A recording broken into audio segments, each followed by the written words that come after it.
শুভ সকাল সবাইকে। আজ 8 জানুয়ারি বুধবার। আজকের সকালের বিশেষ বিশেষ খবর হলো, প্রথম পর্যায়ে গুণোৎসবে উপস্থিত 96% শিক্ষার্থী, বললেন শিক্ষামন্ত্রী পেগু।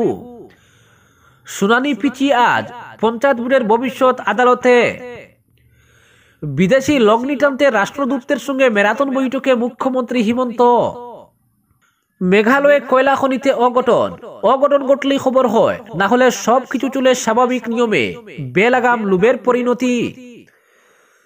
6 নম্বর বার উদ্বোধনের পর অন্ধকারে ডুবে শম্ভুসাগর পার। হাসিনা সহ 97 জনের পাসপোর্ট বাতিল করল ইউনূস সরকার।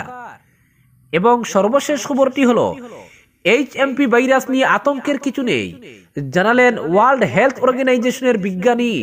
এবারে শুনুন বিস্তারিত খবর। চলতি বছরের প্রথম পর্যায়ে গুণোৎসব শুরু হয়েছে সোমবার থেকে। রাজ্যের 11টি জেলার 15,000 বিদ্যালয়ে অনুষ্ঠিত হয় গুণোৎসব। প্রথম পর্যায়ে 11টি জেলায় অনুষ্ঠিত গুণোৎসবে 96% শিক্ষার্থী উপস্থিত হয়েছে। এই তথ্য দিয়েছেন শিক্ষামন্ত্রী রনজ পেগু। মঙ্গলবার লখিমপুরে বিদ্যালয় পরিদর্শন করে শিক্ষামন্ত্রী জানান, এবছর রাজ্যের 44,084টি বিদ্যালয়ে অনুষ্ঠিত হবে গুণোৎসব। 39 লক্ষ শিক্ষার্থী এতে অংশগ্রহণ করবে। প্রথম পর্যায়ে 11টি জেলার 15,000 বিদ্যালয়ের 15 লক্ষ শিক্ষার্থী অংশগ্রহণ করেছে। উপস্থিতির হার 96%। এবার গুণোৎসবে বহির্মূল্যায়ন ছাড়া বিদ্যালয়ের পরিকাঠামো পর্যবেক্ষণে গুরুত্ব আরোপ করা হয়েছে। তবে পরিকাঠামোর উপর কোনো নম্বর থাকছে না। শিক্ষার্থীর লার্নিং আউটকাম, রিডিং, রাইটিং ও অঙ্কের উপর মূল্যায়ন করা হবে। এছাড়াও ইউনিফর্মের মানের উপর নম্বর দেওয়া হবে বলে জানান তিনি। শিক্ষামন্ত্রী জানান, গুণোৎসবের স্বচ্ছতার জন্য বিদ্যালয়ের নিয়মিত শিক্ষকদের নিকটবর্তী বিদ্যালয়ে নিরীক্ষণের দায়িত্ব দেওয়া হয়েছে। কেবল প্রধান শিক্ষক নিজ বিদ্যালয়ে উপস্থিত থাকবেন বলে জানান তিনি। পরবর্তী খবরটি হলো, বিদেশি লগ্নি টানতে রাষ্ট্রদূতদের সঙ্গে ম্যারাথন বৈঠকে হিমন্ত। 2025 সালের ফেব্রুয়ারিতে অ্যাডভান্টেজ আসাম নামে যে শীর্ষ বৈঠক ডাকা হয়েছে, তা রাজ্যের শিল্পায়নের পথ প্রশস্ত করবে। রাজধানী নতুন দিল্লিতে দেশ বিদেশের রাষ্ট্রদূতদের সঙ্গে বৈঠকের পর সাংবাদিক সম্মেলনে এই মন্তব্য করেছেন হিমন্ত বিশ্ব শর্মা। ফেব্রুয়ারিতে এই অ্যাডভান্টেজ আসামের 2 সংস্করণের মাধ্যমে রাজ্যে বিনিয়োগ আনার জন্য উঠে পড়ে লেগেছেন মুখ্যমন্ত্রী। গত 3 দিন ধরে তিনি দেশের বাণিজ্যিক রাজধানী হিসেবে পরিচিত মুম্বাইয়ে এক রোড শোতে অংশ নিয়ে উদ্যোগপতিদের দফায় দফায় বৈঠক করেছেন এবং তাদের আসামে বিনিয়োগ করার জন্য আর্জি জানিয়েছেন। এরপরে তিনি আজ বিভিন্ন দেশের রাষ্ট্রদূত ও অন্য প্রতিনিধির পাশাপাশি বাণিজ্যিক প্রতিষ্ঠানগুলোর সঙ্গেও বেশ কয়েক দফা বৈঠক করেছেন। দেশ বিদেশের শিল্পপতিরা যাতে আসামে বিনিয়োগ করতে পারেন, তার জন্য এক অনুকূল পরিবেশ গড়ে তোলার পাশাপাশি বৃহৎ বিনিয়োগ সম্পর্কেও আইন সংশোধনের জন্য রাজ্য সরকার যে কুচকাওয়াজ করছে, তার কথা মুখ্যমন্ত্রী ইতিমধ্যেই প্রকাশ করেছেন। শিল্প এবং বাণিজ্য প্রতিষ্ঠানগুলোকে উৎসাহ দেওয়ার জন্য রাজ্য সরকার 25,000 কোটি টাকার করপাস পুঁজিরও ব্যবস্থা করছে। মুখ্যমন্ত্রী মনে করেন, আসাম এখন এক উদীয়মান অর্থনৈতিক শক্তিতে পরিণত হয়ে উঠছে। নতুন দিল্লির 5 তারা হোটেল তাজমহলে অনুষ্ঠিত দিনব্যাপী কার্যসূচির শুরুতেই রাজ্যের মুখ্য সচিব রবি কুটা প্রথমে ঔদ্যোগিক সংস্থা তথা বাণিজ্যিক চেম্বার সমূহের সঙ্গে অ্যাডভান্টেজ আসাম 2.0 জন্য পরামর্শ গ্রহণ করেন। এরপরে মুখ্যমন্ত্রী হিমন্ত বিশ্ব শর্মা মোট 34টি দেশের রাষ্ট্রদূতদের সঙ্গে 3টি আলাদা বৈঠকে মিলিত হন। প্রথম পর্যায়ের বৈঠকে মুখ্যমন্ত্রী দক্ষিণ পশ্চিম এশিয়ার দেশগুলো যথাক্রমে Brunei, Cambodia, Indonesia, Laos, Malaysia, Myanmar, Philippine, Singapore, Thailand, Vietnam, Bhutan, Bangladesh, Sri Lanka এবং নেপালের রাষ্ট্রদূতের সঙ্গে আলোচনায় মিলিত হন। দ্বিতীয় পর্যায়ের বৈঠকে মুখ্যমন্ত্রী ইউরোপীয় দেশগুলো যথাক্রমে Finland, Sweden, Norway, Denmark, Iceland, Netherland, Germany, Switzerland, অস্ট্রেলিয়ার রাষ্ট্রদূত ছাড়াও ভারতে যে সমস্ত ফেডারেশন অফ ইউরোপিয়ান বিজনেস এবং ইউরোপিয়ান ইউনিয়নের প্রতিনিধিরা রয়েছেন, তাদের সঙ্গে ফেব্রুয়ারির বৈঠক নিয়ে বিস্তারিতভাবে আলোচনা করেন। তৃতীয় পর্যায়ের বৈঠকে মুখ্যমন্ত্রী সৌদি আরব, সংযুক্ত আরব আমিরশাহী, ইতালি, জাপান, কোরিয়া, চেক গণরাজ্য, ওমান এবং ব্রাজিলের রাষ্ট্রদূতদের সঙ্গে বৈঠক করেন। একই সঙ্গে মার্কিন ভারত বাণিজ্য পরিষদের প্রতিনিধিদের সঙ্গেও এক বৈঠকে মিলিত হন মুখ্যমন্ত্রী। এই বৈঠকের লক্ষ্য একটাই, 25-26 ফেব্রুয়ারি অনুষ্ঠিত হতে চলেছে অ্যাডভান্টেজ আসামের 2.0 শীর্ষ বৈঠক। তার মাধ্যমে আসামে যাতে বৃহৎ বিনিয়োগ টেনে আনা যায়, সেজন্যই অক্লান্ত পরিশ্রম করে চলেছেন মুখ্যমন্ত্রী হিমন্ত। এই 3টি বৈঠকে কেন্দ্রীয় বিদেশ প্রতিমন্ত্রী পবিত্র মার্গেরিটা উপস্থিত ছিলেন। মুখ্যমন্ত্রী মুম্বাইয়ে শিল্পপতিদের সঙ্গে বৈঠক করার সময় বিনিয়োগকারীদের বলেছেন, দীর্ঘদিন ধরে হাইড্রোকার্বন ক্ষেত্রে আসাম নেতৃত্ব দিয়ে আসছে।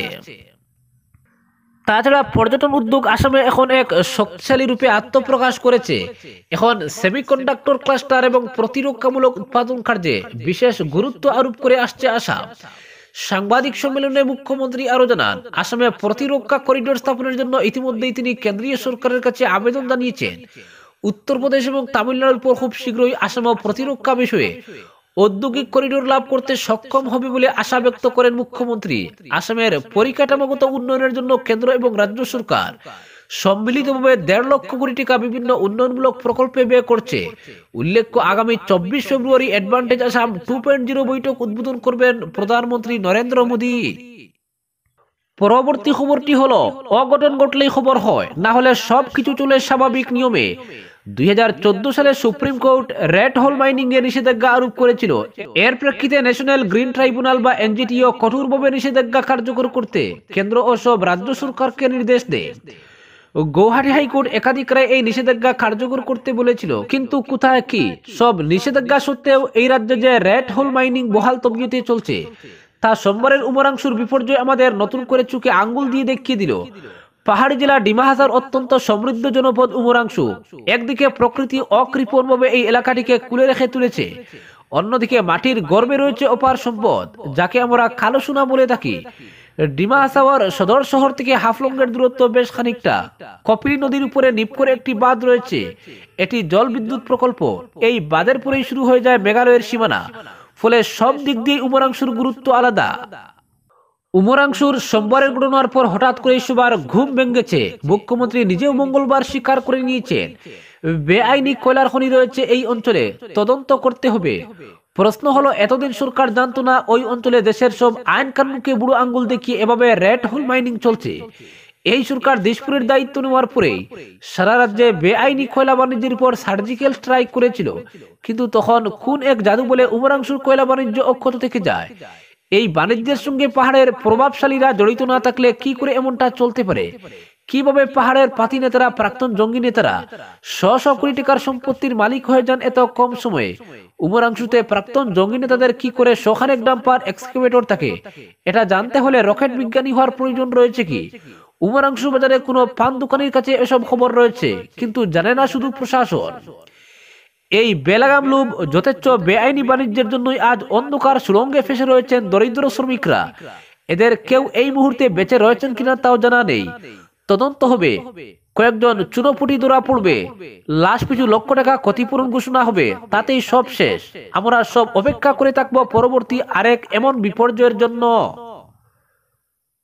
পরবর্তী খবরটি হলো, 6 নম্বর পার্ক উদ্বোধনের 1 সপ্তাহের মাথায় বন্ধ হয়ে গেল শম্ভুসাগর পার্ক। রাজ্যের মন্ত্রী সহ রাজ্যসভার সাংসদকে দিয়ে উদ্বোধন করিয়ে 1 সপ্তাহ পার্ক চালাতে পারেনি পৌরসভা।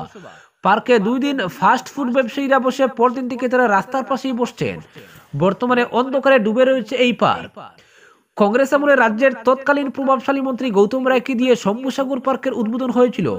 ওই সময়ও মন্ত্রী সাংসদ মিলে পার্কের উদ্বোধন করেছিলেন। পার্কের টয় ট্রেন বসানো হয়েছিল। উদ্বোধনের দিনই ট্রেনটি ঠেলা ধাক্কা দিয়ে চালাতে হয়েছিল কংগ্রেসীদের। এর মাস তারিখ পর বন্ধ করে দেওয়া হয় পার্কের গেট। পরে সময়ে সময়ে আরো 5-6 বার পার্কের গেট খুলে দিয়েছিল তৎকালীন পৌরসভা, কিন্তু কোনোবারই মাস তারিখের বেশি পার্কটি চালাতে পারেননি তারা। 1 সপ্তাহ আগে বিজেপি পরিচালিত পৌরসভা ফের একবার এই পার্কের উদ্বোধন করে। এবার উদ্বোধনে হাজির ছিলেন মন্ত্রী কৃষ্ণেন্দু পাল ও সাংসদ মিশন। তারা ফিতা কেটে পার্কের উদ্বোধন করেন। পার্কে ফাস্টফুডের দোকানও বসানো হয়, সঙ্গে কোটি টুনি বাল্বও লাগিয়ে দেওয়া হয়। গান বাজনা করে উদ্বোধন করা হয় পার্কের।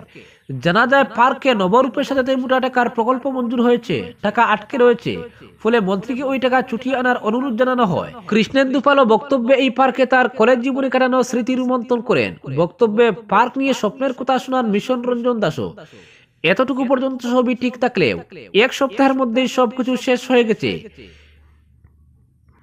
জানা গেছে পুরসভা পার্কটি স্থানীয় কজনকে লিজ দিয়েছিল, কিন্তু প্রকল্পের টাকা পৌঁছার আগেই পার্ক অন্ধকারে ডুবে গেছে। পার্কে কোনো ফাস্ট ফুড ব্যবসায়ীও তাদের দোকান নিয়ে বসছেন না। খবর নিয়ে জানা গেছে মাত্র 2 দিন পার্কের ভিতরে 3-4 জন ক্ষুদ্র ব্যবসায়ী ফাস্ট ফুডের দোকান নিয়ে বসেছিলেন। এরপর তারা ওই পার্ক মুখ হননি, ফলে আলো নিভিয়ে দেওয়া হয়েছে পার্কের ভেতরে। যদিও পার্কের গেট খোলা রয়েছে, মন্ত্রী সাংসদ দিয়ে উদ্বোধন করিয়ে এক সপ্তাহে পার্ক চালাতে পারেনি বিজেপি পরিচালিত পুরসভা।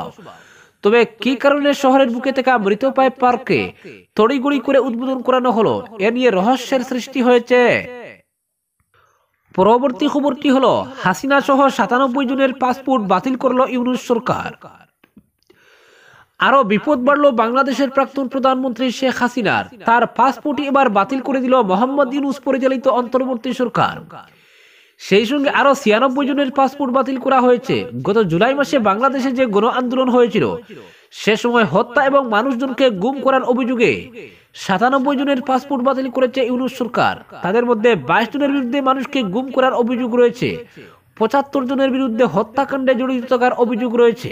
মঙ্গলবার সরকারের প্রধান উপদেষ্টার প্রেস সচিব মোহাম্মদ আবুল কালাম আজাদ মজুমদার হাসিনা সহ 97 জনের পাসপোর্ট বাতিল করার কথা ঘোষণা করেছেন। সূত্রের খবর, হাসিনা ছাড়াও তালিকায় নাম রয়েছে তার প্রতিরক্ষা উপদেষ্টা মেজর জেনারেল তারিক আহমেদ সিদ্দিকী, প্রাক্তন আইজিপি বেনজির আহমেদ, ন্যাশনাল টেলিকমিউনিকেশন মনিটরিং সেন্টারের director general Ziaul Hasan.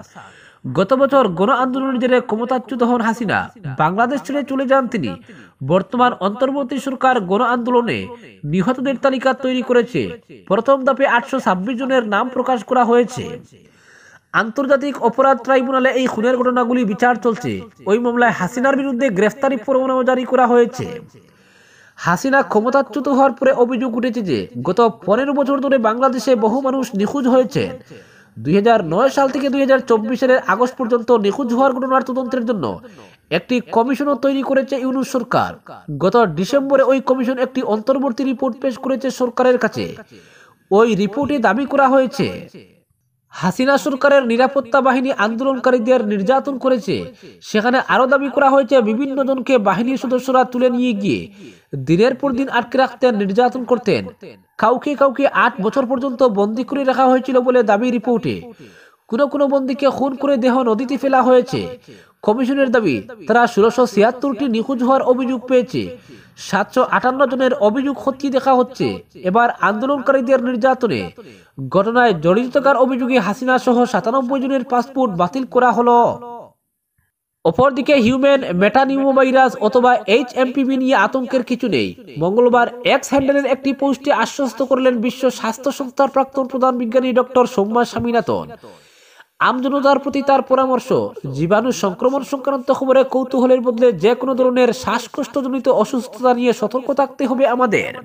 X হ্যান্ডেলে সৌম্যা লিখেছেন, HMP ভাইরাস নিয়ে আতঙ্কিত হওয়ার কিছু নেই। এটি একটি পরিচিত ভাইরাস যা শ্বাসযন্ত্রের সংক্রমণ ঘটায়। যদিও সংক্রমণ ভয়ঙ্কর নয়, জীবাণু শনাক্তকরণ নিয়ে ঝাঁপিয়ে পড়ার পরিবর্তে সর্দি হলে আমাদের সকলের স্বাভাবিক সতর্কতা অবলম্বন করা উচিত। মাস্ক পরা, হাত ধোয়া, ভিড় এড়িয়ে চলা, বাড়াবাড়ি হলে ডাক্তার দেখানো। একই সঙ্গে ICMR এর তথ্য দিয়ে হুর বিজ্ঞানী দাবি করেন, HMPV একটি পরিচিত ভাইরাস। এই ভাইরাসের জেরে এ পর্যন্ত ভারতে কোনো মৃত্যুর খবর নেই। যদিও দেশ জুড়ে বাড়ছে HMPVর দাপট। মঙ্গলবার নতুন করে এই ভাইরাসে আক্রান্ত হয়েছেন আরো 2 জন।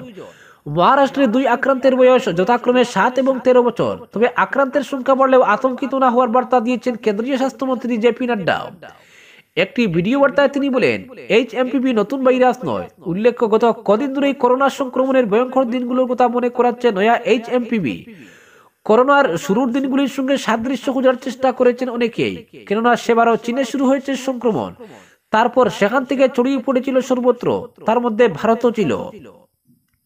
যদিও এদেশের সন্ধ্যার মেলা ভাইরাসগুলি চীনা প্রজাতির নয়, তবুও অনেকেই ভাবতে শুরু করেছেন হয়তো এবার এখানে হু করে ছড়াতে পারে সংক্রমণ, আর তাই তা নিয়ন্ত্রণ করতে লকডাউনের পথে হাঁটতে হতে পারে। যদিও কেন্দ্রের তরফে বারবার বলা হয়েছে দেশবাসী যেন অযথা আতঙ্কিত না হন। আজকের বিশেষ সংবাদ এখানেই সমাপ্ত।